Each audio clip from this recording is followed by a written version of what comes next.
우리 하나님의 은혜와 평강이 여기 계신 남성교회 모든 성도들에게 함께 하시기를 주님의 이름으로 축원합니다. 또한 오늘 특별히 헌신을 다짐하며 하나님께 나가는 5, 6 여전도의 모든 회원들에게도 동일하신 하나님의 은혜가 있기를 주님의 이름으로 축원합니다. 우리 옆에 계신 분들 바라보며 함께 좀 인사했으면 좋겠는데요. 당신은 하나님의 사람입니다. 이렇게 한번 축복해 주시겠습니까? 날마다 하나님의 은혜 가운데 하나님의 사람으로서 온전한 사람으로서 세워져 나가시는 우리 모든 성도님들 되시기를 주님의 이름으로 축원합니다. 오늘 저는 온전한 사람이라는 제목으로 함께 하나님의 말씀을 나누길 원합니다.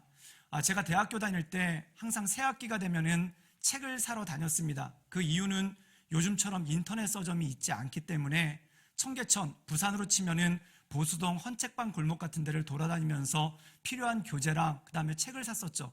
물론 학교에서 새 책을 살 수 있는데 워낙 가격이 비싸니까 헌책방을 다니면서 조금 대학 교재를 싼 가격에 사고 또한 그걸 가지고 오곤 했었습니다. 그래서 저희 어머니가 새 학기가 시작되니까 돈 10만 원을 주시면서 책을 사오너라. 그래서 제가 그 돈을 받아서 정말 성실한 마음으로 조금도 다른 곳에 쓰지 아니하고 청계천에 가서 책을 샀습니다. 그래서 하루 종일 돌아다니니까 한 20권 정도 책을 샀습니다. 그리고 집에 오는데 제가 그 당시 서울에 살았었는데 지하철 2호선을 타고 집으로 돌아갔습니다. 그리고 위에 선반이 있어서 그 선반에다 책을 올려놓고 밑에서 앉아서 간 거예요. 그런데 가다 보니까 하루 종일 돌아다녔으니까 얼마나 피곤했겠습니까? 그래서 꼬박꼬박 졸았죠. 근데 졸다가 느낌이 이상해가지고 눈을 떴더니 제가 내려야 되는 구로 공단역, 요즘에는 구로 디지털 단지역이라고 이름이 바뀌었는데 그 역에 딱 쓴 겁니다. 그래서 잠이 깨자마자 정말 말 그대로 엄청나게 빠르게 뛰어서 나왔습니다. 그래서 나와서 보니까 아차 싶은 거예요. 그게 뭐냐면 책 산 거 20권을 10만 원어치를 다 선반에다가 놓고 내린 겁니다.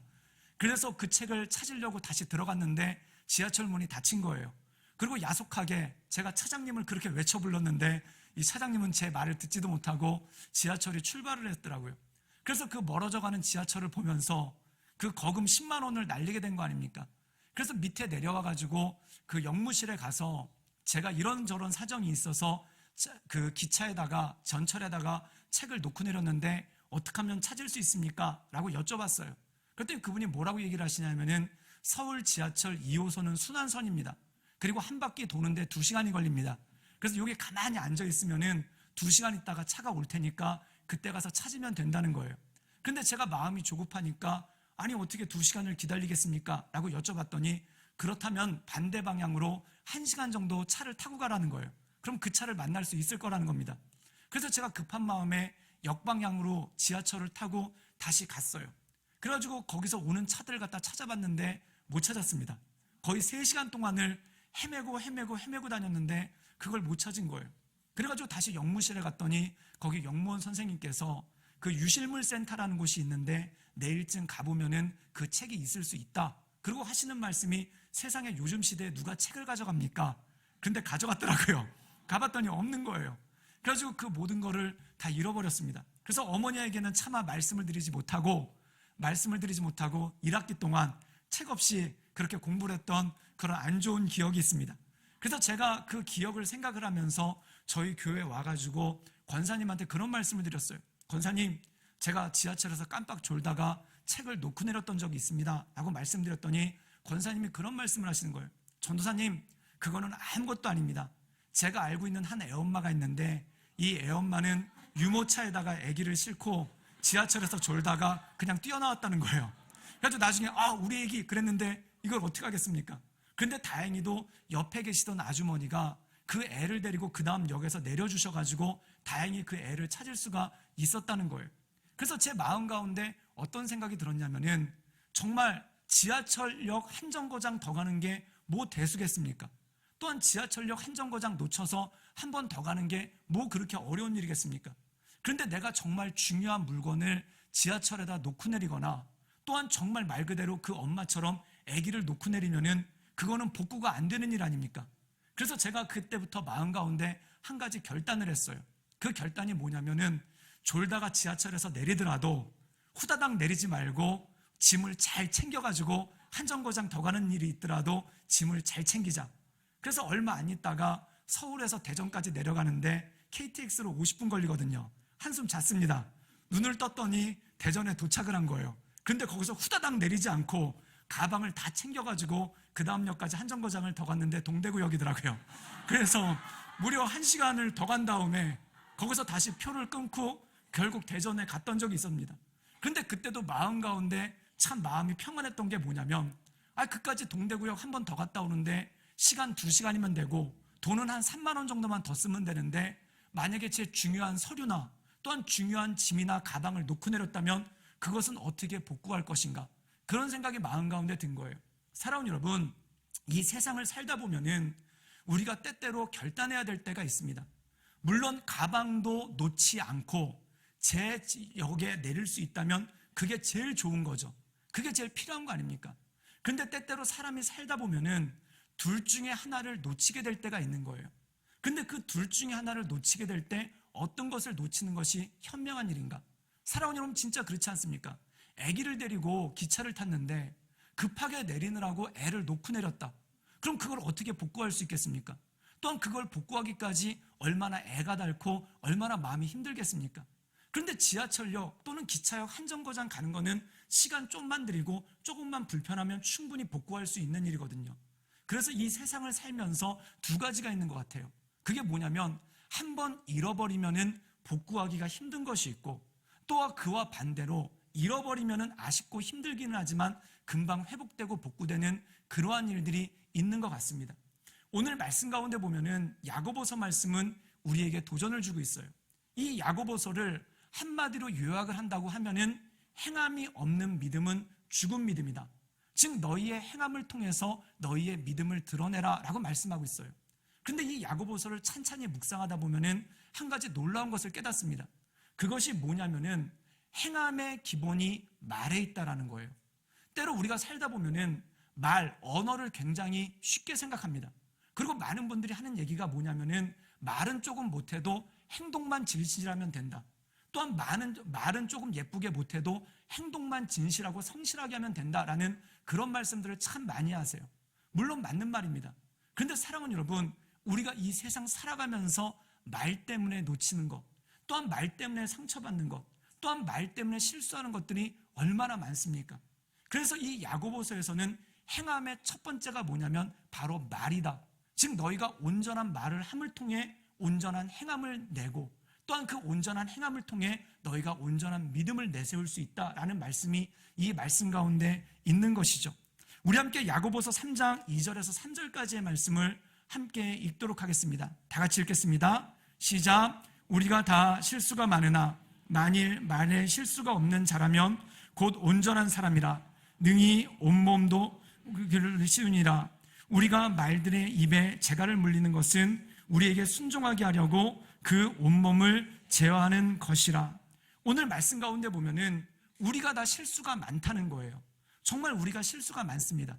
그런데 오늘 말씀 가운데 보면은 말에 실수가 없는 자라면 온전한 사람이라는 겁니다. 사랑하는 여러분, 말에 실수가 없는 자가 온전한 사람이라는 거예요. 그런데 우리는 때때로 말에 대해서 약간 쉽게 생각할 때가 있어요.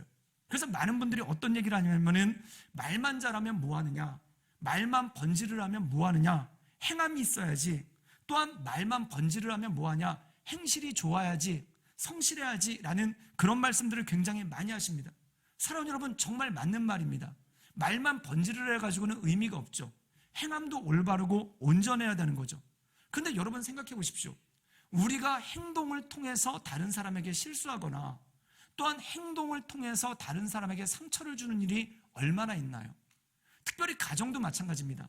가정에서 행동을 통해서 다른 사람에게 상처 주거나 또한 남편이 아내에게 행동을 통해서 상처 주는 일이 얼마나 있습니까? 사랑하는 여러분, 행동을 통해서 상처를 주면은 이거는 정말 큰일이죠. 예를 들어서 정말 폭력을 행한다든지 또는 집안에 어떤 물건을 집어던진다든지 이런 행동을 통해서 상처를 주면은 이거는 돌이킬 수 없는 일입니다. 그런데 우리가 곰곰이 가정에서 보면은 그러한 행동을 통해서 실수하는 일은 굉장히 드물어요. 그러면 어떤 것을 통해서 실수하는 일이 많냐면은 말의 실수가 굉장히 많다라는 거예요. 그렇기 때문에 오늘 말씀 가운데 보면은 말이 온전한 사람, 말이 실수가 없는 사람은 온전한 사람이라는 거예요. 많은 분들이 그런 얘기를 하시죠. 우리가 예를 들자면은 예의가 나는 참 바른 사람이에요. 그런데 말로써 인사를 하지 않는다면은 어떻게 내 예의가 바른 것을 드러낼 수 있겠습니까? 또 많은 분들이 그런 얘기를 하세요. 그게 뭐냐면 내가 말은 거칠어도 마음은 비단결이라고. 그걸 어떻게 확인할 수 있겠습니까? 말이 거친데, 말이 굴러가는 자갈 같은데 어떻게 마음이 비단결인 걸 알 수 있겠어요? 또 어떤 분들은 이런 얘기 많이 하세요. 나는 뒤끝은 없는 사람이라고. 아니, 뒤끝이 없을 수밖에 없죠. 앞에서 다 질러놨는데, 앞에서 하고 싶은 말 다 하고 소리 지를 거 다 질렀는데 뒤에 뒤끝이 남을 게 뭐가 있겠습니까? 뒤에 남는 것은 후회와 자책밖에 없죠. 그래서 이 뒤끝 없다는 말이 뭐냐면은 앞에서 하고 싶은 얘기 다 해놓고 또한 앞에서 소리 지를 거 다 질러놓고 나중에 머리 긁으면서 그래도 나는 뒤끝이 없어 라고 하면서 스스로를 위로하는 말이 될 때가 참 많지 않습니까? 그런데 이 야고보서에서는 너희가 특별히 말을 조심해라. 그리고 이 말에 실수가 없으면 너희가 온전한 사람이 될 수 있다는 것을 우리에게 말씀하고 있는 거예요. 제가 대학교 다닐 때 자취를 했었습니다. 근데 누구와 자취를 했냐면은 저는 신학대학교를 다녔거든요. 그래서 지금도 그 목사님과는 연락을 하고 있고 정말 의형제처럼 친한 목사님입니다. 근데 신학교 다닐 때도 굉장히 친했어요. 그래가지고 둘이 자취를 같이 하기로 했습니다. 근데 둘이 자취를 한 다음에 제가 한 가지 놀라운 사실을 깨달았어요. 그게 뭐냐면은 일주일에 한 번 만나면 좋을 사람이 있어요. 일주일에 한 번 만나면 친구인데 매일 만나면 원수가 되는 사람이 있더라고요. 또한 매일 1시간이나 2시간만 만나서 얘기하면은 평생의 친구가 되는데 같이 살면은 굉장히 힘들고 어려운 사람이 있더라고요. 제 친구가 그런 거예요. 학교에서 만나면 너무 좋은 친구인데 자취방에서 만나면 너무 힘든 친구가 되는 거예요. 사랑하는 여러분, 친구뿐만 그렇지 않습니다. 부부도 그럴 때가 있어요. 저는 저희 아내와 저는 아내가 한 명 있습니다. 그런데 이 아내는 저의 첫사랑입니다. 그래서 제가 26살에 처음 연애를 해가지고 그래가지고 2년 연애하고 결혼을 했어요. 그리고 저희 아내는 저보다 나이가 3살이 많으세요. 교회 다닐 때 청년부에 있었는데 제 소그룹 리더셨어요. 그래가지고 저희가 결혼할 때 교회에서 뭐라고 그랬냐면은 양이 목자를 잡아먹었다고. 근데 저는 진짜 그런 줄 알았습니다. 근데 나중에 알고 봤더니 목자가 함정을 파가지고 거기 걸렸더라고요. 근데 저희가 연애를 할 때 저희 집이 지하철역으로 1시간 반 정도가 떨어져 있었어요. 저희 아내 집이랑 그 다음에 저희 집이랑 1시간 반 정도가 떨어져 있는 거예요. 근데 데이트를 하잖아요. 그리고 데이트를 하고 난 다음에 저희 아내를 집까지 데려다 줍니다. 그럼 집까지 데려다 주면은 제가 혼자 지하철을 타고 1시간 반 동안 집에 가야 되니까 저희 아내가 그게 너무 안 된 거예요. 그래서 어떻게 하냐면은 저보다 3살이 많으시니까 경제력도 좋지 않으시겠습니까? 그래서 저희 아내는 자동차가 있었어요. 그래서 자기 자동차를 끌고 나와가지고 저를 1시간 동안 운전을 해서 저희 집에다 다시 데려다 준 거예요. 그럼 제가 저희 집에 온 다음에 저희 아내가 혼자 운전을 하고 1시간 동안 집에 갈 게 또 마음이 쓰이는 거예요. 그래서 그 차를 타고 다시 저희 아내 집으로 와가지고 결국은 지하철 타고 오는데 둘이 저녁에 헤어지는 데만 3시간이 걸리는 거예요. 그러니까 결혼을 하긴 했는데 어떻게 결혼했냐면은 헤어지는 거 싫다. 저녁에 데이트 끝내고 각자의 집으로 헤어지는 거 싫으니까 한 집에 살자. 그래가지고 결혼을 하게 됐습니다. 사랑하는 여러분, 이렇게 헤어지면 힘들고 이렇게 따로 있으면 힘들어서 죽고 못 살아서 결혼했는데 한 집에 살게 됐습니다. 어떤 일이 벌어졌을까요? 천국이 왔을까요? 깜짝 놀랐어요. 전쟁이 벌어지더라고요. 그런데 사랑을 하는데 전쟁이 벌어지더라고요. 근데 이 전쟁이라는 게 뭐 세계 복음화와 뭐 남북의 불균형 문제와 환경 오염 가지고 전쟁하지 않습니다. 뭐 가지고 전쟁을 하냐면 치약을 가지고 전쟁을 하는 거예요. 저는 치약을 짤 때 밑에서부터 짜야 된다는 철학을 가진 사람이에요. 근데 저희 아내는 치약이 허리를 꺾어서 써요.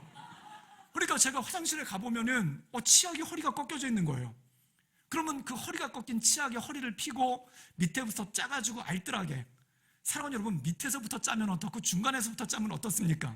그 치약이 어디 가겠습니까? 그런데 제 생각에는 밑에서부터 짜야지만 알뜰한 것 같은 느낌이 있는 거예요. 그래서 밑에부터 짜가지고 모양을 만들어서 잘 놓으면은 저희 아내는 허리를 뚝 꺾어가지고 바닥에 떨어뜨려 놓는 거예요.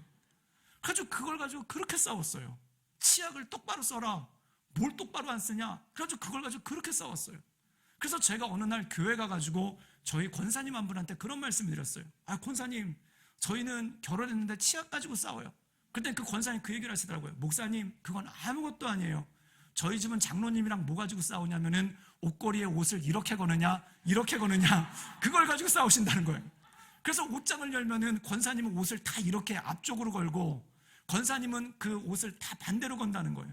그래서 그거 가지고 전쟁이 난대요. 그랬더니 옆에 있던 집사님 한 분이 들으시면서 그런 얘기를 하시더라고요. 아, 권사님, 그건 아무것도 아니에요. 우리는 뭐 가지고 싸우냐면은 화장실에 두루마리 화장지 걸 때 화장지를 아프게 떨어지기로 할 거냐 뒤로 떨어지게 할 거냐 그거 가지고 싸운다는 거예요. 그래서 제가 느꼈어요. 아, 참 여러 가지 가지고 싸운다. 정말 세상은 넓고 싸울 일은 널렸구나. 그런데 이렇게 사랑해서 죽고 못 사는 부부도 한 집에 살면서 그게 마음에 안 맞아서 그게 눈에 거슬려가지고 그렇게 다툼이 나는 거예요. 그런데 친구는 오죽하겠습니까? 또한 사랑하는 여러분, 교회 성도들은 오죽하겠습니까? 예를 들어서 주방에서 음식을 만들 때 어떤 분들은 오이를 바르게 썰어야 되는 분들이 있고 어떤 분들은 오이를 세로로 썰어야 되는 분들이 있어요. 또 어떤 분들은 깍두기를 만들 때 깍두기를 조그맣게 만들어야 되는 분들이 있고 어떤 분들은 수박처럼 크게 썰어야 되는 분들이 있어요. 다 이게 다른 거예요. 이걸 맞추는 게 쉽지가 않고 어렵죠. 근데 제가 제 친구랑 자취를 했습니다. 근데 그 제 친구랑 자취를 하는데 뭐가 문제인가? 다 잘 맞아요. 밤에 야식 먹는 것도 좋고 아침에 일찍 일어나서 운동하는 것도 좋아요. 근데 뭐가 문제냐면은 제가 다른 데는 다 둔감한데 한 가지 예민한 게 두피가 좀 예민합니다. 그래서 샴푸는 비싼 걸 써야 돼요. 그리고 특별히 한약 냄새가 나는 샴푸를 써야 돼요. 근데 제 친구는 애가 머리털이 돼지털이라 가지고 뭐 퐁퐁으로 쓰던 빨래비누로 쓰던 일단 거품만 나면 걔는 다 그걸로 머리를 감아요. 그래서 저희가 둘이 같이 화장실을 쓰니까 제 샴푸를 비싼 샴푸, 한약 냄새가 나는 샴푸를 딱 올려놨는데 어느 순간 며칠을 지내다가 제가 한 가지를 깨달았어요. 샴푸가 급속도로 줄고 있는 거예요. 그리고 제 친구에게서 은은한 한약 냄새가 나는 거예요. 이 친구가 제 샴푸를 쓰는 거죠. 근데 여러분, 진정한 치사가 뭔지 아십니까? 마음은 불편한데 차마 말을 못 하겠는 거예요. 그 말을 하면 내가 너무 치사한 인간이 될 것 같아서 너 감히 내 샴푸를 1mm나 썼어? 이러고 말하지 못하는 거예요. 여러분, 교회에서 문제 날 때 다 그러지 않나요? 큰 거 가지고는 문제가 잘 안 나요. 큰 거 가지고는 화해도 하고 문제 제기도 하고 또한 이건 바른 거고 그른 거고 서로 공론화시키고 서로 떳떳하게 얘기할 수 있으니까 큰 거 가지고는 문제가 안 나요. 그런데 진짜 문제가 나는 게 뭐냐면은 작은 거 가지고 문제 납니다. 작은 거 가지고 문제 나기 시작하는 거예요. 예를 들어서 추수감사절 날 떡을 해야 되는데 팥떡을 할 것인가 콩떡을 할 것인가 이게 생각보다 너무 예민한 거예요. 그런데 차마 말은 못 하겠는 거예요. 그런데 마음 가운데 불편한 거예요. 또한 마음 가운데 확실하지가 않은 거예요. 그러니까 제 친구의 머리에서 한약 냄새가 나면 날수록 제 마음은 계속해서 불편해지는 겁니다. 그래가지고 나중에 그 친구를 보는데 친구가 조금씩 얄미워지기 시작하는 거예요. 저런 양심도 없는 놈, 남의 샴푸를 허락도 안 받고 함부로 쓰는 저런 도적 같은 놈, 막 그러면서 제가 그 친구를 갖다가 이렇게 째려보기 시작하는 거예요. 또 그 친구가 어디 가가지고 부흥회나 또한 어떤 집회 가가지고 은혜 받고 돌아와가지고 저한테 막 간증을 해요. 종훈아, 내가 어디 집회 갔었는데 그 집회가 너무 좋아. 그럼 제가 마음이 불편한 거예요. 하나님이 너한테 샴푸 쓰지 말라는 안 하시더냐? 뭐 이런 생각이 나는 거예요. 저런 남이 샴푸나 쓰면서 어디 가서 무슨 은혜는 그거부터 회개해. 이런 생각부터 막 마음 가운데 들기 시작하는 거예요. 근데 마음이 불편하죠. 작은 건데 말은 못 하겠으니까 감정의 골이 계속 깊어지는 거예요. 제가 그때 깨달았습니다. 제가 이렇게 쫀쫀할 수 있구나. 내가 이렇게 치사할 수 있구나. 근데 사람은 뭐 때문에 싸우냐면 쫀쫀한 거와 치사한 것 때문에 싸워요. 마음은 불편해요. 근데 그걸 전면에 내세우지 못하니까 다른 걸로 자꾸 명분을 삼아서 트집을 잡으려고 하고 자꾸 다른 걸로 명분을 만들려고 하는 거예요. 근데 마음이 괴로워서 기도를 했어요. 하나님, 제 친구가 샴푸를 함부로 쓰는데 성령님 그에게 가서 말씀해 주시옵소서. 친구 샴푸 함부로 쓰지 말아라. 말씀해 주시옵소서. 그리고 기도를 했어요. 근데 기도하고 있는데 갑자기 하나님께서 이런 마음을 주시는 거예요. 그게 뭐냐면 네 친구가 네 샴푸를 마음껏 썼을 때 네가 보는 금전적 손해는 얼마냐? 제가 또 그걸 따져봤다는 거 아닙니까? 제가 그때 깨달았어요. 내가 이렇게까지 정말 치밀하구나.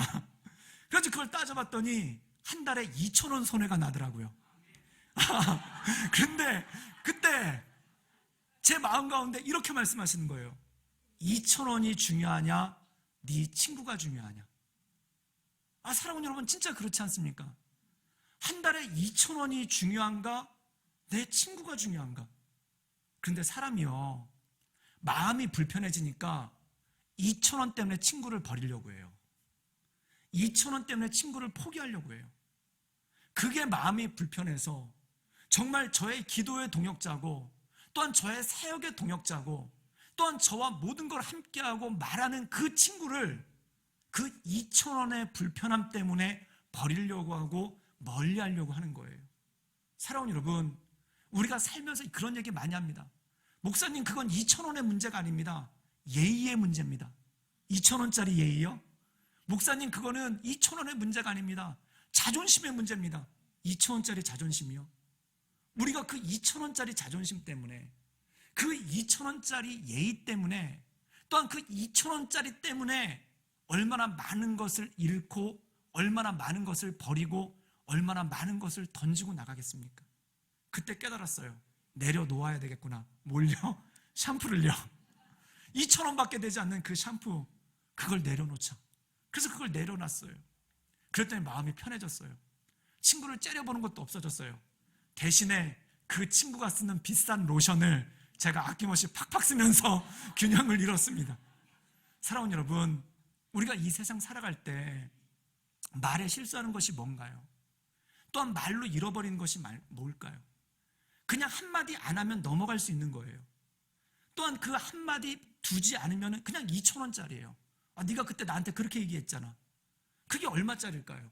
2,000원짜리예요. 근데 그 2,000원짜리 때문에 마음도 불편하고, 그때 네가 나한테 그렇게 말했잖아. 네가 나한테 그때 그렇게 했잖아. 그것 때문에 진짜 중요한 친구를, 또한 진짜 중요한 동역자를, 또한 진짜 중요한 가족을 멀리하고 소홀히 한다면 내 인생 가운데 잃어버리는 것들이 얼마나 크고, 내 인생 가운데 손해보는 것들이 얼마나 크겠습니까? 사랑하는 여러분, 샴푸는 2,000원이면 복구되는 거예요. 그러나 그것 때문에 마음 상한 친구는 내 평생의 동역자를 잃어버리는 것이고, 또한 내 평생에 함께 사역할 수 있는 믿음의 동반자를 잃어버리는 그러한 일들이 그 가운데 있는 건 아니겠습니까? 우리 함께 야고보서 3장 4절에서 6절까지의 말씀을 함께 읽도록 하겠습니다. 다 같이 읽겠습니다. 시작. 또 배를 보라. 그렇게 크고 광풍에 밀려가는 것들을 지극히 작은 키로서 사공의 뜻대로 운행하나니, 이와 같이 혀도 작은 지체로 돼 큰 것을 자랑하도다. 보라, 얼마나 작은 불이 얼마나 많은 나무를 태우는가. 혀는 곧 불이요 불의의 세계라.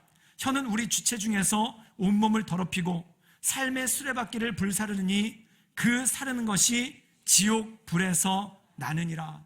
오늘 말씀 가운데 보면은 혀에 대해서, 말에 대해서 말씀하고 있어요. 그 첫 번째가 뭐냐면은 광풍에 밀려가는 배를 보라. 그런데 키를 제대로 움직이면은, 그 배의 키를 제대로 움직이면은 광풍을 뚫고, 또한 광풍을 극복하고 배가 온전함으로 나갈 수가 있다라는 거예요. 사랑하는 여러분, 말이 그렇다는 겁니다. 상황이 복잡하고, 또한 상황이 꼬여있는 그 모든 것들 가운데 우리가 온전하게 말할 수 있다면 그 광풍 같고 어려운 상황을 우리가 능히 극복하고 이겨나갈 수가 있다라는 겁니다. 그런데 오늘 말씀 가운데 보면은 말을 잘못 사용했을 때, 혀를 잘못 사용했을 때 어떤 일이 생기는가? 마치 불씨와 똑같다는 거예요. 우리가 말한 말들이 불씨와 똑같다는 거예요. 작은 불이 산을 태우고 많은 나무를 태운다는 거예요. 또 오늘 말씀 가운데 보면은 혀는 곧 불이요 불의의 세계라. 우리 지체 중에 온몸을 더럽게 하고 삶의 수레바퀴를 불사르나니 이것이 지옥불 같다는 거예요.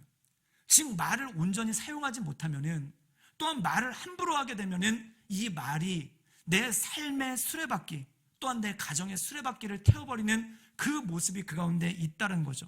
사랑하는 여러분, 신앙에서 가장 중심이 되는 두 가지, 예수님께서 가장 큰 계명에 대해서 말씀하셨습니다. 그 첫 번째가 뭐냐면은 하나님을 사랑하라는 거예요.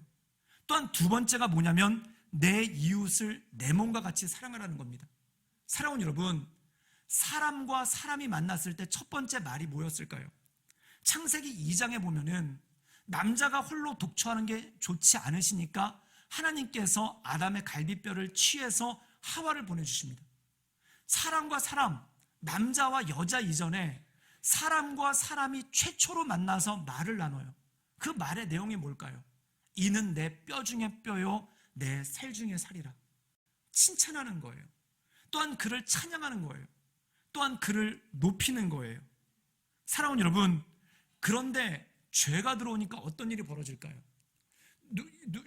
죄가 들어오니까 창세기 3장에 인류의 죄가 들어옵니다.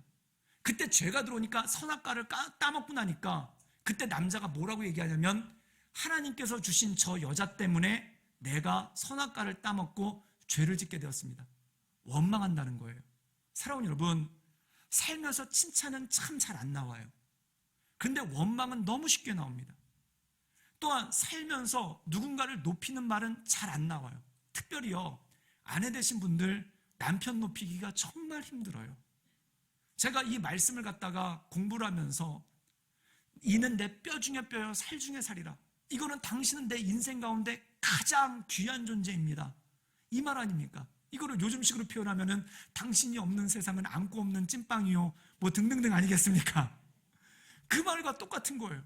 이게 성경의 말이고 가정의 언어고 공동체의 언어인 거예요. 그래서 그때 저랑 같이 이렇게 성경 공부하시던 분들에게 권했어요. 아, 우리 집에 가서 이 뼈 중에 뼈요 살 중에 살이라, 이 말을 서로 해주고 옵시다.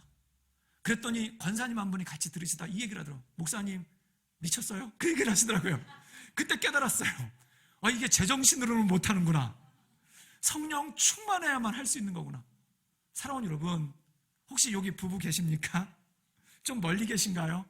그럼 여러분 집에 가서 정말 몸이 비틀어지고 정말 손발이 오그라지더라도 이 고백하시기를 주님의 이름으로 축원합니다. 당신은 내 뼈 중에 뼈요 내 살 중에 살이라. 제가 저희 아내한테도 이 고백을 했어요. 당신은 내 뼈 중에 뼈요 내 살 중에 살이라. 그랬더니 돈을 주더라고요. 이거 필요해서 그랬어? 그러면서 돈을 주더라고요.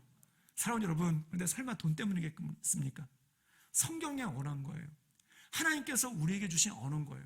여러분, 원망하는 말은 자동으로 나와요. 그냥 무슨 일이 생겼다, 그럼 원망이 자동으로 튀어나와요. 만약에 자녀가 공부 못 해보십시오. 자동으로 튀어나오지 않습니까? 네 엄마 닮아서 그렇다고. 또한 자녀가 이상한 짓 해보십시오. 네 아빠 닮아서 그렇다고. 우리 집안에는 공부 못한 사람 없다고. 다 네 아빠 닮아서 그렇고 네 엄마 닮아서 그렇다고. 여러분, 원망하는 말은 너무 잘 튀어나와요. 그런데 이는 내 살 중에 살이요 내 뼈 중에 뼈라, 이 말이 안 나오는 거예요. 어떤 분들은 이 말을 하려다가 너무 힘들어서 그랬대요. 내 살 중에 군살이요 뼈 중에 잡혀라, 그렇게 얘기하셨대요. 여러분, 그러지 않기를 주님의 이름으로 축원합니다. 참 비아냥거리는 거는 참 잘 말해요. 또 남을 낮추는 얘기는 참 잘해요. 그런데 칭찬이 인색해요. 차라리 모르는 사람한테는 칭찬 참 잘해요. 그런데 가족한테 못하는 거예요. 정작 내 자녀한테 못하는 거예요. 정작 내 남편한테 못하는 거예요. 정작 내 아내에게 못하는 거예요. 오늘 여전도의 헌신예배입니다. 예, 집에 가서 아셨죠? 예, 잘 감당하시기를. 제정신으로 못해요. 성령 충만하셔야 됩니다. 기도하시고 온전함으로 나가시기를 주님의 이름으로 축원합니다. 저는 베트남에서 사역을 했었어요. 베트남에 파송이 돼가지고 사역을 했었는데 감사하게 하나님께서 베트남에서 둘째를 허락해 주셨어요. 그래서 저희 첫째랑 둘째랑 나이 차이가 12살 차이입니다. 그리고 그 둘째는 메이드 인 베트남이에요. 그래서 베트남에서 잉태가 되고 그리고 거기서 날려고 했어요. 거기서 날려고 하는데 그 9개월쯤 됐을 때 베트남 병원, 계속 가는 병원이 있어요. 그런데 거기서 이렇게 재보더니 아기가 조금 커서, 특별히 머리가 좀 커가지고 자연분만은 힘들 것 같고 제왕절개하는 게 좋겠다는 거예요. 그래가지고 제왕절개를 하기로 했어요. 그런데 베트남 의사 선생님이 무슨 얘기를 하냐면은 그럼 먼저 그 접종을 좀 하셔야 됩니다. 제가 수술 받으러 가는데 왜 접종을 할까? 그랬더니 파상풍 주사를 맞아야 된다는 거예요. 그래서 이게 무슨 얘기인가 그랬더니 거기 수술실이 파상풍균에 감염이 됐대요. 그래가지고 그걸 자기들이 다 소독을 못했으니까 파상풍 주사를 맞아야지만 수술을 받을 수가 있다는 거예요. 그래서 그걸 제가 그 얘기를 듣고 깜짝 놀랐습니다. 그래가지고 한국에 있는 교회에 연락을 드렸더니 그냥 한국에 들어와서 나으라는 거예요. 그래가지고 9개월째 애를 갖다 저희 아내가 한국에 들어가가지고, 그리고 제가 들어가서 그 날짜를 잡아서 아기를 낳았어요. 그리고 아기를 낳을 때 제가 탯줄 자르고 또 바로 베트남으로 들어갔습니다. 그리고 저희 아내가 한 달 정도 한국에서 그 조리원에서 요양도 하고 친정에서 요양을 하다가 한 달이 지나서 이제 생후 한 달 된 아기랑 그 다음에 제왕절개로 아기를 출산한 저희 아내가 들어와야 되는 거예요. 그래서 비행기를 타고 들어와야 되는데 제가 또 나가가지고 데리고 들어왔죠. 그런데 한 가지 문제가 생겼어요. 그게 뭐냐면은 베트남에서 가짜 분유가 한번 돌았대요. 그래가지고 이 나쁜 사람들이 분유에다가 이 안 좋은 물질을 타서 그거를 돌려가지고 아기가 10명이 넘게 죽는 그런 일이 있었어요. 그러니까 이제 걱정이 되잖아요. 그래서 한국에서 애 분유를 다 사가지고 가죠. 그래가지고 저희 어머니랑 장모님이 분유를 사줬는데 분유만 해도 몇 박스예요. 산더미처럼 쌓였어요. 그리고 베트남에서 애기용품 구하기가 지금은 뭐 롯데마트도 들어가고 그래가지고 꽤 많이 있었는데 제가 있을 때는 그거 구하기가 쉽지가 않았어요. 그러니까 저희 어머님이랑 걱정이 되니까 애기용품이랑 애기옷, 그 다음에 저희 아내가 산후조리 할 수 있는 물품, 게다가 보양식까지 다 이렇게 다 챙겨주신 거예요. 그러니까 짐이 산더미입니다. 또 게다가 뿐만 아니라 제가 섬기던 모교회 권사님들이 또 공항까지 나오셔서 그래가지고 몸보신에 좋다고, 몸에 산후조리에 좋다고 뭐 여러 가지 이렇게 막 음식, 식재료들 갖다가 다 이렇게 다 바리바리 싸주신 거예요. 그때 제가 지금도 기억에 남는 게 중에 하나가, 어떤 분이 영광에서 굴비를 사오셨다고 굴비 10마리를 갖다가 이렇게 주셨는데 그걸 제가 가방에다 넣었거든요. 근데 나중에 엑스레이를 통과할 때 보니까 굴비 10마리가 서서 이렇게 통과하는데 정말 되게 인상적이더라고요. 그런데 그렇게 짐이 많았어요.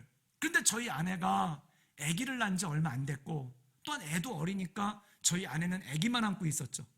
그러니까 10박스가 넘는 짐을 갖다가 저 혼자 밀고 끌고 이구 지구, 그래가지고 그걸 갖다가 가지고 온 거예요. 근데 베트남 공항이 되게 좁습니다. 그리고 거기서 이제 물건이 막 나오는데 그 물건을 빨리 찾지 않으면은 누가 집어가는 경우가 있는 거예요. 그래서 저희 아내랑 아기는 한쪽 구석에 있고, 그리고 제가 이 카트, 수레, 조그만 손수레 그걸 가지고 가가지고 짐을 실어오는데 제가 등에다가 배낭을 메고 있었거든요. 근데 그 배낭이 조금 걸리적거려가지고 그 공항에서 쓰는 그 수레 있잖아요. 거기 바구니, 그 위에다 올려놓고 짐을 갖다 계속 찾아왔어요. 그래도 짐을 찾아가지고 그 수레 있는 데다가 짐을 옮기려고 하는데 깜짝 놀랐습니다. 수레가 통째로 없어진 거예요.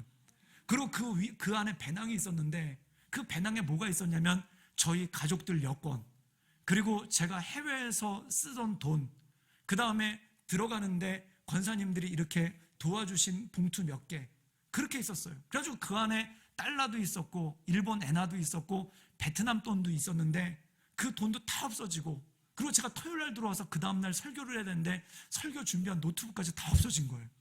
근데 더 중요한 게 뭐냐면 여권이 없어진 겁니다.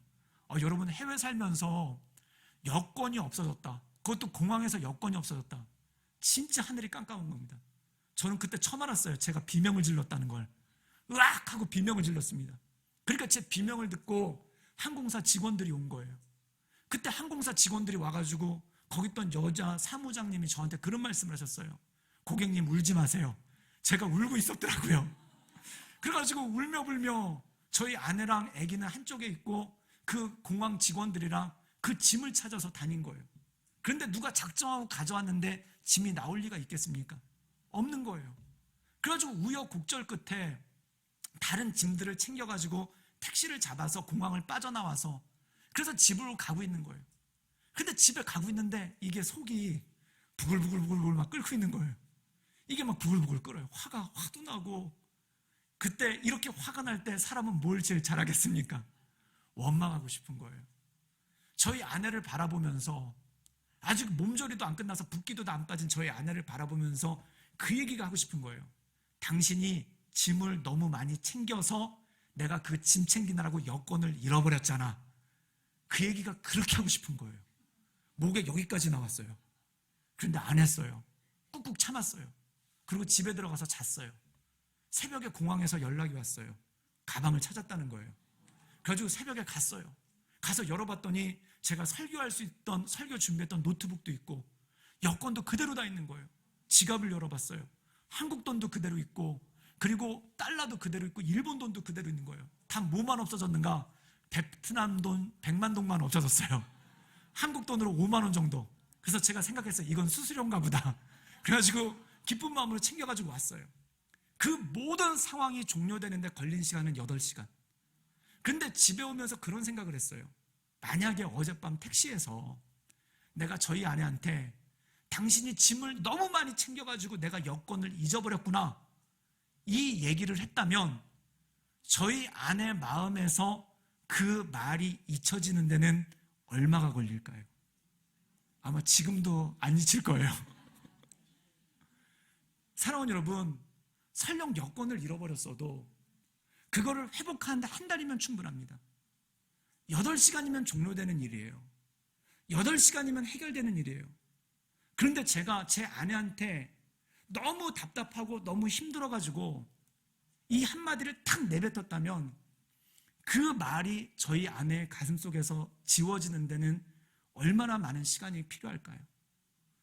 미국의 시인 가운데 롱펠로라는 사람이 그런 시를 쓴 적이 있습니다. 그게 뭐냐면 Song and Arrow, 노래와 화살이라는 시예요. 거기 보면 내가 어렸을 때 화살을 쏘았네. 그 화살은 어디로 날아간지 몰랐지만 내가 나이가 들어서 10수년이 지난 다음에 숲을 거닐다 내가 어린 시절에 쏜 화살이 나무에 박혀있는 걸 보았네. 나는 어렸을 때 노래를 불렀네. 나는 그 노래를 잊어버렸지만 세월이 지나 10수년이 지난 후에 그 노래가 내 친구의 가슴에 남아있는 것을 보았네 라는 그런 시가 있습니다. 사랑하는 여러분, 우리가 말로 화살을 무지하게 쏘고 있는 거예요. 그 화살을 무지하게 쏘고 있는데 나는 그 화살을 쏘고 잃어버려요. 그 화살이 어디로 갔는지 몰라요. 그런데 어느 순간에 10수년이 지나서 보면은 그 화살이 내 아내의 가슴에 박혀 있는 거예요. 그때는 너무 화가 나서 한마디 하고 지나갔는데 나는 한마디 하고 그냥 잊어버렸는데 10수년이 지나서 봤더니 그 말의 화살이 내 남편의 가슴에 박혀 있는 거예요. 그 당시에는 너무 속상해가지고 자녀들한테 한마디 했는데 나중에 10수년이 지나서 나는 잊어버렸는데 나중에 보니까 내 자녀의 가슴에 그 말의 화살이 박혀 있는 거예요. 그 당시에는 너무 섭섭하고 부모님이 야속해가지고 부모님한테 한마디 했는데 어느 순간에 봤더니 나는 그 말을 잊어버렸는데 부모님 마음 가운데 그 말에 화살이 박혀 있는 거예요. 사랑하는 여러분, 여러분은 여러분 인생 가운데 어떤 말을 하시겠습니까? 나는 그냥 실수로 한 말입니다. 나는 그냥 지나간 듯이 한 말입니다. 나는 농담 삼아 한 말입니다. 나는 그냥 푸념처럼 한 말입니다. 나는 홧김에 한 말입니다. 나는 속상해서 한 말입니다. 나는 섭섭해서 한 말입니다. 그런데 그 말이 내가 가장 사랑하는 그 가족의 마음에 가슴에 한 곳에 박혀 있는 거예요. 성경을 보면은 사도행전 16장에 바울과 실라가 빌립보에서 전도를 하다가 감옥에 갇힙니다.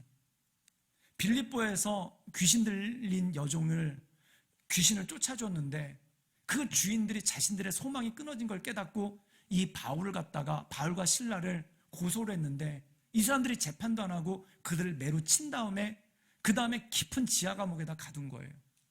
제가 그때 곰곰이 그 말씀을 읽으면서 묵상해 봤어요. 나는 바울의 입장이었으면 어떻게 했을까? 만약에 제가 우리 교회 부목사님 한 분이랑 전도를 하다가 그것 때문에 고소를 당해가지고 매를 맞고 감옥에 있으면은 나는 감옥에서 우리 전도사님한테 우리 목사님한테 무슨 말씀을 드릴까? 아마 이럴 거예요. 제가 그때 하지 말자고 그랬죠. 내가 그때 이거 하지 말자고 그랬지. 전도하지 말자고 그랬지. 귀신 쫓지 말자고 그랬지. 괜히 목사님 말 듣고 했다가 우리가 감옥에 갇혔잖아. 그 말 했을 확률이 거의 90%예요. 그런데 바울과 실라는 이 감옥에서 뭘 했냐면 하나님을 찬양했어요. 하나님을 경배했어요. 정말 원망의 말이 할 만한 원망의 말이 그 감옥 속에서 얼마나 많이 있었을까요? 그런데 그들은 원망의 말을 단 한마디도 하지 않았습니다. 뭘 했는가? 하나님을 찬양하고 하나님을 찬미했어요. 여러분, 로마의 감옥이라는 것이 아침에 어떻게 될지 모릅니다. 죽을지 살지도 모릅니다. 요즘처럼 사법체계가 있는 것도 아니고 요즘처럼 정식으로 재판을 받는 것도 아닙니다. 그런 식으로 와서 매를 맞고 지하 감옥에 들어갔으면 아침에 죽을지도 몰라요. 그럼 바울과 실라는 이거예요.